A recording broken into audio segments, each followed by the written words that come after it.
अस्सलाम वालेकुम, आदाब and welcome to another video of Hind 28। और अभी मैं हूँ महादेवा सिवान में और यहाँ के स्टूडेंट्स हमको कमेंट किए थे और जान पहचान के भी हैं कुछ छात्र। वो बताए थे कि यहाँ पे कुछ प्रॉब्लम्स है, उससे रिलेटेड कुछ रिपोर्टिंग करनी है। और जो मेरे माइंड में चल रहा था और है भी कि स्टूडेंट्स की बात करें और हाल फिलहाल में नीति आयोग का एक रिपोर्ट आया है जिसमें मल्टी डायमेंशनल पॉवर्टी इंडेक्स आया है, जिसमें बिहार की स्थिति सबसे ख़राब है एज़ यूजुअल, जो हमेशा होता है। हमको तकलीफ़ होती है और हर एक बिहारी को तकलीफ़ होती है जब भी कोई इंडेक्स आता है हेल्थ से रिलेटेड या फिर एम्प्लॉयमेंट से रिलेटेड या एजुकेशन से रिलेटेड। अभी NITI Aayog first time multi dimensional index निकाला है, जिसमें हमको ये पता चला है कि बिहार की 51% आबादी गरीबी में है। मतलब उनको अच्छी शिक्षा, अच्छा चिकित्सा और उनका स्टैंडर्ड ऑफ लिविंग सही नहीं है। और जो स्टूडेंट्स से भी हम बात करेंगे जो हमारे बिहार के और साथ ही साथ देश का भविष्य है, उनको कितनी परेशानी हो रही है चीज़ें सीखने में। अब यहाँ पे नाला का दिक्कत है, भाई साहब तो स्पेशली बुलाया था नाला के लिए, लेकिन कल मल्टी डायमेंशनल इंडेक्स आ गया है तो सोचे कि उस पर भी बात कर लेंगे। कुछ स्टूडेंट से बात करने की कोशिश करते हैं। आइए भाई, नाम क्या है आपका? मोहम्मद आरिफ। कौन सी क्लास में है अभी? 11th स्टैंडर्ड में। 11th में। साइंस, आर्ट्स, कॉमर्स कौन सा है? साइंस से हम। साइंस है। तो अभी आप स्कूल से कॉलेज में आए हैं, कौन से कॉलेज में एडमिशन लिए हैं? अभी DAV में। अच्छा, DAV में लिए हैं। क्लास करने जाते हैं कभी? नहीं, क्लास करने तो नहीं जाते हैं, ऐसे नहीं जाते हैं कोचिंग। जो मोस्ट ऑफ द टाइम लड़के नहीं जाते हैं क्लास करने, आप पता किए है कि लाइब्रेरी है या नहीं है? इतना कुछ नहीं पता किए बस। अच्छा, उसमें लाइब्रेरी है। टाइम निकालिए, आप स्टूडेंट है, स्टूडेंट का ये जिम्मेदारी है कि वो पढ़ाई करें। और अभी आप जैसा ये इंडेक्स आता है हेल्थ से रिलेटेड या फिर चिकित्सा एजुकेशन से रिलेटेड बिहार के बारे में, तो आपको कैसा फील होता है कि आदमी देखता है कि नीचे से देखो बिहार नीचे होगा? बहुत बुरा हाल है। ये कब तक रहेगा? पता नहीं कब तक, जब तक गवर्नमेंट नहीं सही आए तब तक वो नहीं। देखिए, गवर्नमेंट स्टूडेंट सबको मिलकर काम करना पड़ेगा, है ना? तो आप इसके लिए क्या करना चाहेंगे कि आप एक एज अ इंडिविजुअल, एक अकेला इंसान होने के नाते, एक स्टूडेंट होने के नाते आप क्या कीजिएगा? हम इंसान का जो कर्तव्य होता है वो करेंगे, खुद से साफ़ सफाई करने का कोशिश करेंगे और लोगों को बताएंगे कैसे रहना है। मोरल वैल्यू देंगे। क्लासेस का अलग से होता है ना, स्टूडेंट सबको दिया जाना चाहिए, बढ़िया होता है। मतलब कि मोरल वैल्यू का क्लास अलग से होना चाहिए कि लड़कों में ये जो फाइनेंशियल जीनियस बनने के साथ साथ वो मोरली जीनियस भी बने। और देखिए ये परेशानी कितनी होती होगी इस नाले की वजह से, और ये नाला पानी के ऊपर भी आ गया है। मतलब कि इतना सिस्टम ख़राब है, जहाँ पे शिक्षा वहीं पे रहती है जहाँ पे सफाई रहती है। शिक्षा और सफाई दोनों साथ रहता है, यहाँ पे सफाई नहीं है तो शिक्षा कैसे हो पाएगी? यही हाल DAV मोड़ का है, वहाँ पे कचरे का दिक्कत है, यहाँ पे नाले का दिक्कत है। तो स्टूडेंट्स पढ़ाई में कंसंट्रेट कैसे करेंगे? जब वो पढ़ाई सही से नहीं कर पाएंगे तो बिहार का डेवलपमेंट कैसे होगा? ये इतना दिक्कत है। यहाँ का वार्ड पार्षद या म्यूनसिपालिटी तो एकदम घटिया से घटिया हो गया है। म्यूनसिपालिटी वो कोई काम सही से नहीं कर रहा है, कोई काम सही से नहीं, ना सफाई का सही से काम। हम पूरा नज़र उठा के देखें, कहीं पे डस्टबिन नहीं दिख रहा है कि कचरा। पहले शुरू में जब स्वच्छता अभियान शुरू हुआ था तो एक नीला डब्बा, एक ब्लू डब्बा, दोनों दिख रहा था, लेकिन अब एक डब्बा भी नहीं दिख रहा है। और नाले की हालत ये देखिए, पता नहीं क्या हो गया है। और यहाँ के जो लोकल स्टूडेंट्स हैं उनसे बात करते हैं कि इससे कितनी परेशानी होती है। और भाई, इससे कितनी परेशानी है आपको इस नाले की वजह से? बहुत परेशानी होता है पानी से, यहाँ पे जाम लग जाता है। जाम भी लग जाता है। जाम लगने के बाद क्लास भी लेट हो जाता होगा? लेट हो जाता है। तो मतलब अभी कब तक सुधर सकता है? आप अगर से आपको मौका मिले, आपको पता चल रहा है कि किसके अंडर में है, तो आप जाइएगा पता करने कि सही होगा कि नहीं होगा या किसकी जिम्मेदारी है। जी बिल्कुल जाएंगे।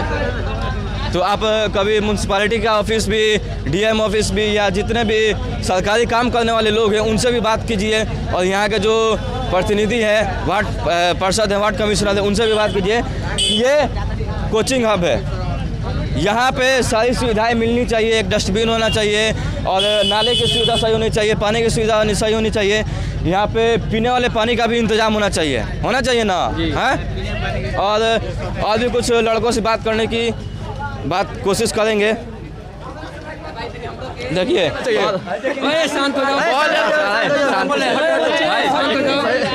सोल्यूशन, देखिए समस्या का समाधान करना है ना। जूता खराब हो जा रहा है सर, पानी में पड़ के जूता खराब हो जा रहा है। छात्रों से तो बात किए और यहाँ के जो शिक्षक है, टीचर हैं, उनसे भी बात करने की कोशिश करेंगे कि कितनी परेशानी झेलनी पड़ती है यहाँ के स्टूडेंट्स को।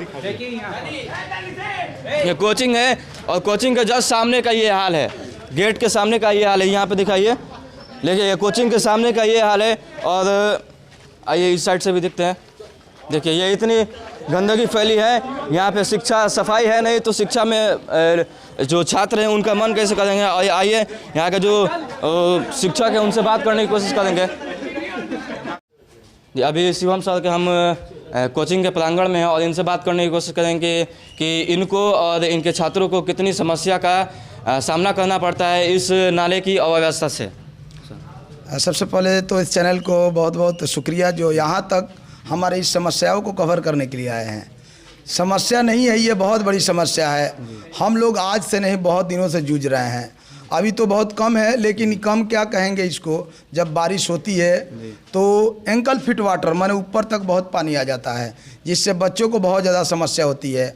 और पानी इस नाले के वजह से अंदर का पानी बाहर आ जाता है, लोगों के घर में घुस जाता है, क्लासरूम में घुस जाता है, बच्चे पढ़ नहीं पाते हैं। मतलब इतना माहौल ख़राब होता है कि बच्चों के लिए इन्वायरमेंट बहुत ख़राब हो गया है ना। हम और वो उसमें से बदबू भी आती होगी। बदबू क्या, बीमारी का जड़ है। यहाँ बीमारी से भी बहुत जल्दी लोग मरेंगे, जो यहाँ का कंडीशन है। बच्चे या गाड़ी या वाहन मतलब प्रॉपर ढंग से आता जाता नहीं है, लोग बहुत परेशान हैं। और किसकी भागीदारी है कि इसको ठीक कराए, वार्ड पार्षद की, म्यूनसिपालिटी की या तो म्यूनसिपालिटी की है ना, वार्ड परिषद का है। अभी तो वार्ड शुरू, अभी अब मतलब उन लोग का कार्यकाल खत्म हुआ है, लेकिन ये म्यूनसिपालिटी का है, नगर पालिका का है, जो तुरंत आकर जितना जल्दी हो सके इस समस्या को ख़त्म, लेकिन सुनने वाला कोई नहीं है। ये तो समस्या तो बहुत बड़ी है, लेकिन एक जिम्मेदारी स्टूडेंट्स की और शिक्षकों की और आम जनता की भी है कि वो जाके म्यूनसिपालिटी पे प्रेशर डाले हैं।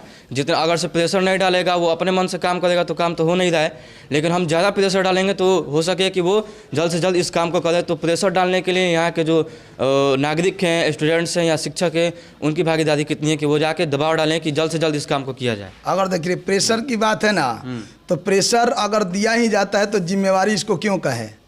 अगर आपकी कोई जिम्मेवारी है तो प्रेशर दे के हम अगर कोई काम कराते हैं तो उसको जिम्मेवारी नहीं कहा जाएगा। तो उनकी जिम्मेवारी होते हुए उनको हम क्यों प्रेशर दें।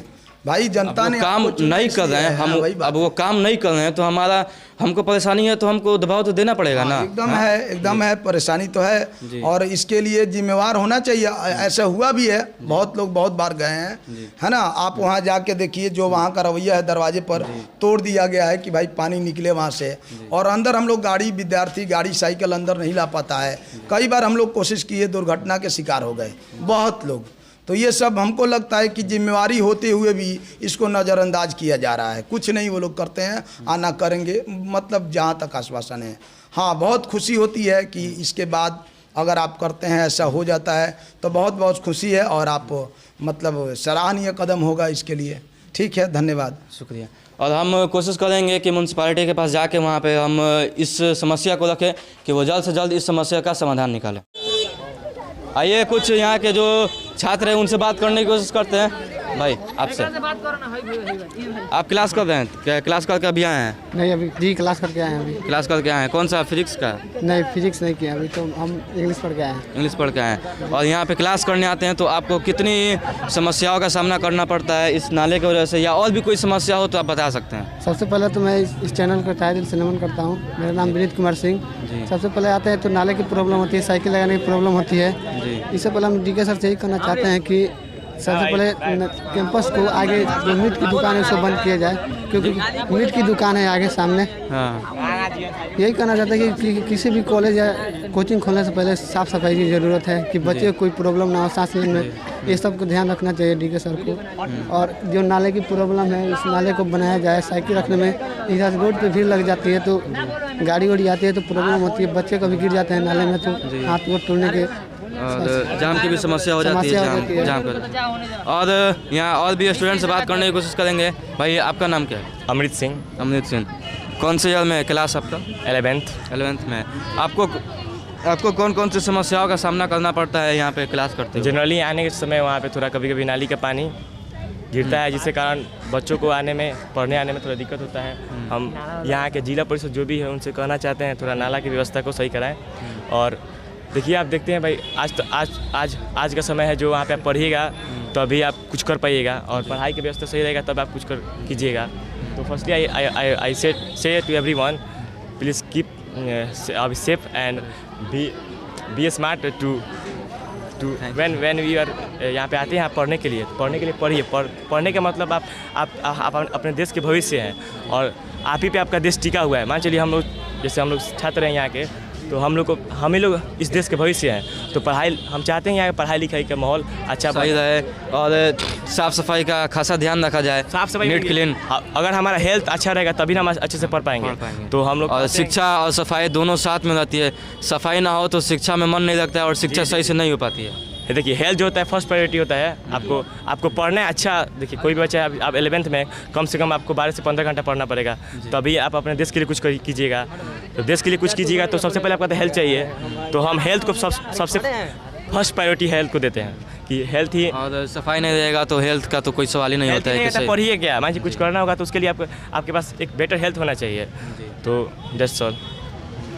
और भी आपसे बात करते हैं भाई, आपको कौन कौन सी समस्याओं का सामना करना पड़ता है? जैसा कि आप जानते हैं यहाँ पे जब भी हमने बहुत से लड़कों को देखा है ना कि वो साइकिल चला के या फिर बाइक से आते हैं तो फिर नाली का जो ढक्कन होता है ना वो हटा होता है, जिससे कि होता है क्या कि वो लाते हैं और नाली के मतलब जो पानी है ना, पानी का लेवल वो नाली से ऊपर आता है, जिसकी वजह से वो जो ढक्कन है स्लिप ढक्कन। और बहुत से लड़कों को देखा है कि वहाँ पे आते हैं और उनका साइकिल जो होता है नाली के अंदर ही चला जाता है, जिससे मतलब वो गिरते हैं, उनको चोट भी आती है।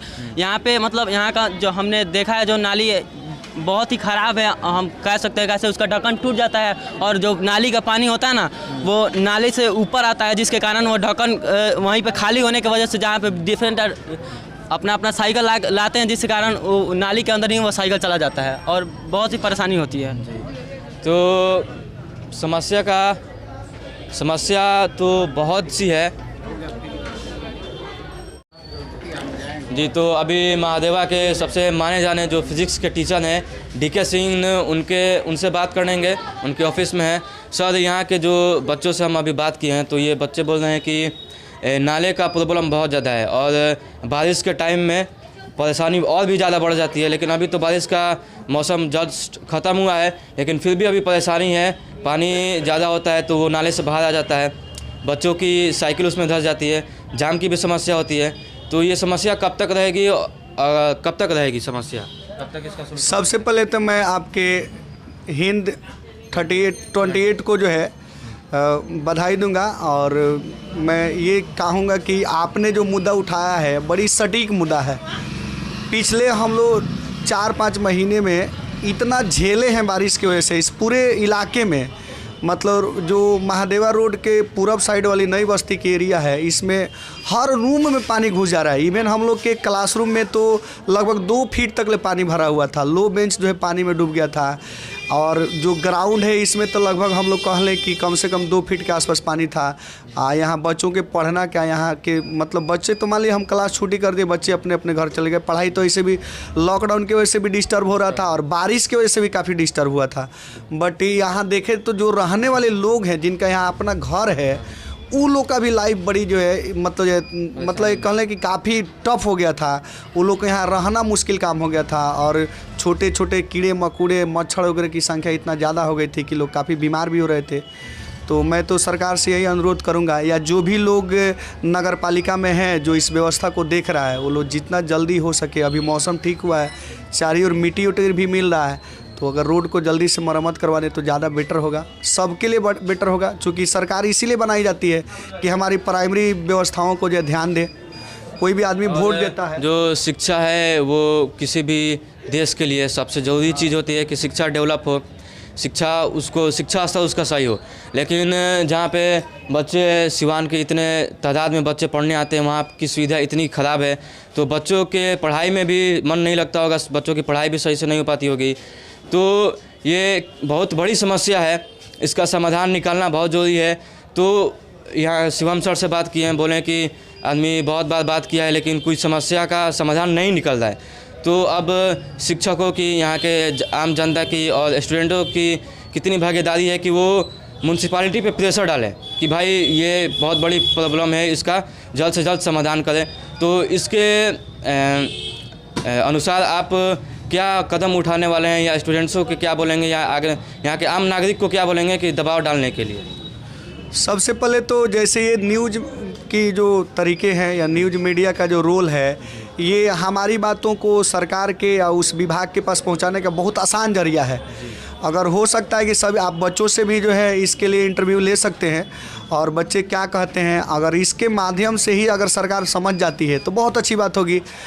रोड पे उतर के रोड को जाम करना या मतलब ये और दूसरे लोगों को परेशान करना, ये शिक्षा नहीं सिखाता है। पूरी अगर बहुत ज़्यादा दिक्कत हो तो कोशिश किया जा सकता है, लेकिन चूँकि एजुकेशन जो है यहाँ पर बेहतरीन एजुकेशन ये सिखाता है कि अगर बातें हमारे मतलब जो हमको इस समस्या के बारे में हमको बताए साबिर भाई, वो उनसे हम बात करते हैं कि इनको कितनी परेशानी होती है, और बहुत धन्यवाद के पात्र हैं कि वो स्टूडेंट्स की परेशानी को समझे और कुछ बात करने की कोशिश की है। तो कितनी परेशानी है सर? क्या कहा जाए, बहुत ज़्यादा परेशानी आप देख सकते हैं। और यहाँ पे आप देखिए 4 व्हीलर कोई गाड़ी आए तो कैसे पार हो सकती है। और हम लोग का जब छुट्टी होता है तो इतना यहाँ पे जाम हो लग जाता है कि हम लोग कोई क्लास छूट जाता है।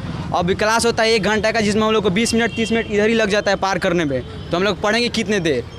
तो आप देख सकते हैं कि ये पूरा नाला टूट चुका है और यहाँ पे कोई गाड़ी अगर फंस जाती है। खुद मैं एक बार साइकिल से गिर गया था, मेरा भी ठेवना फूट गया है। अभी तो जींस पहना नहीं दिखाई देगा, बट ये बहुत ज़्यादा प्रॉब्लम है। जो हमारी यहाँ की सरकार है, नगर पालिका है, उनको इस पर ध्यान देना चाहिए, और हमारे साथ ही जो शिक्षक हैं उनको भी इस पर ध्यान देना चाहिए, और ख़ासकर हम स्टूडेंटों को भी इस पर आवाज़ उठाने के चाहिए।